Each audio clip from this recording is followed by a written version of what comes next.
ഉരുൾപൊട്ടലിൽ കാണാതായ ആളുകൾക്കായുള്ള തെരച്ചിൽ ഇപ്പോഴും തുടരുകയാണ്. മുണ്ടക്കൈ, ചൂരൽമല മേഖലകളിലും ചാലിയാർ പുഴയിലും വളരെ വ്യാപകമായ തെരച്ചിലാണ് ഇന്ന് നടക്കുന്നത്. 7ാം ദിവസമാണ് ഇന്ന്. നിങ്ങൾക്കറിയാം, തെരച്ചിലിൻ്റെ ഐബോൾ പരിശോധനയിൽ ബെയിലി പാലത്തിന് സമീപം 2 സിഗ്നൽ ലഭിച്ചു. അവിടെ കേന്ദ്രീകരിച്ചുമ്പോൾ പരിശോധന നടക്കുകയാണ്. അപ്പോൾ ഏറ്റവും അവസാന റിപ്പോർട്ട് ലഭിക്കുമ്പോൾ ഉരുൾപൊട്ടലിൽ 387 പേർക്കാണ് ജീവൻ നഷ്ടമായത്.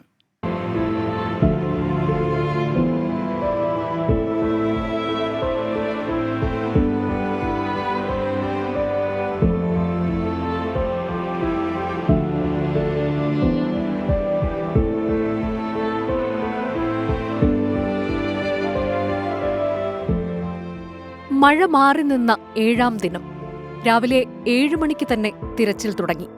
12 സോണുകളിലായി 50 പേർ വീതമുള്ള സംഘങ്ങളാണ് തിരച്ചിൽ നടത്തുന്നത്.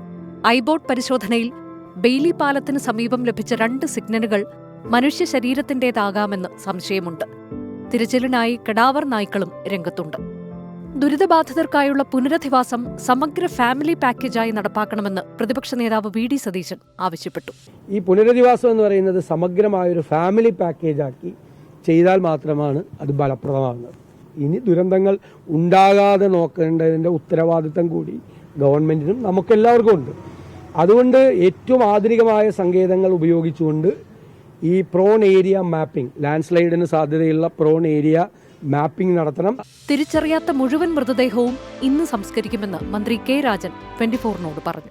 യഥാർത്ഥത്തിൽ ഇന്ന് ഈ അൺക്ലെയിംഡ് ബോഡികളും ബോഡി പാർട്സുകളുടെയും സംസ്കാരം പൂർത്തിയാക്കും. പൂർണ്ണമായും കഴിയണം എന്നാണ് നമ്മൾ വിചാരിച്ചത്. അപ്പോൾ എല്ലാവരോടും ബന്ധുക്കളോടൊക്കെ പറയാൻ പ്രയാസമുണ്ടെങ്കിലും ഉള്ളൊരു കാര്യം, ഏതെങ്കിലും വിധത്തിൽ ആളുകൾ അന്വേഷിച്ചു പോകുന്നുണ്ടെങ്കിൽ ഇന്നുകൂടി ഉച്ചവരെ ഇത് നോക്കാനുള്ള അവസാനത്തൊരു അവസരം നമുക്ക് നൽകി. കാണാതായവരുടെ അന്തിമ പട്ടിക റവന്യൂ വകുപ്പ് തയ്യാറാക്കുന്നതോടെ സംയുക്ത പരിശോധന ആരംഭിക്കുമെന്ന് ADGP MR അജിത് കുമാർ അറിയിച്ചു.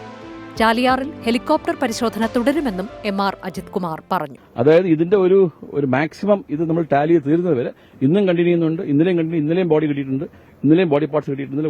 അവിടുന്ന് ഒരു ബോഡിയും കുറച്ച് ബോഡി പാർട്സ് കിട്ടിയിട്ടുണ്ട്. അത് കണ്ടിന്യൂ ചെയ്യണം. അത് നമ്മൾ അതിന്റെ മാക്സിമം നോക്കും. വയനാട്ടിൽ ഒറ്റപ്പെട്ടു പോയ കുട്ടികൾ ഉൾപ്പെടെയുള്ളവരുടെ സംരക്ഷണം സംസ്ഥാന ഓർഫനേജ് കൺട്രോൾ ബോർഡ് ഏറ്റെടുക്കുമെന്ന് ചെയർമാൻ N അലി അബ്ദുള്ള. ഇവിടങ്ങളിലുള്ള ദുരിതബാധിതരെ പ്രായവ്യത്യാസമില്ലാതെ OCBയുടെ അംഗീകാരമുള്ള വ്യത്യസ്ത കാറ്റഗറിയിലുള്ള ക്ഷേമ സ്ഥാപനങ്ങളിലായി സംരക്ഷിക്കാനും വിദ്യാഭ്യാസം ആവശ്യമുള്ള പ്രായത്തിലെ ആളുകൾക്ക് അത് നൽകാനും ഓർഫനേജ് കൺട്രോൾ ബോർഡ് സന്നദ്ധമാണ്. അതേസമയം വനത്തിൽ ഗ്യാസ് സിലിണ്ടർ അടിഞ്ഞുകൂടിയ നിലയിൽ കണ്ടെത്തുന്നത് തിരച്ചിലിന് വെല്ലുവിളിയാണ്. ടീം 24 വയനാട്.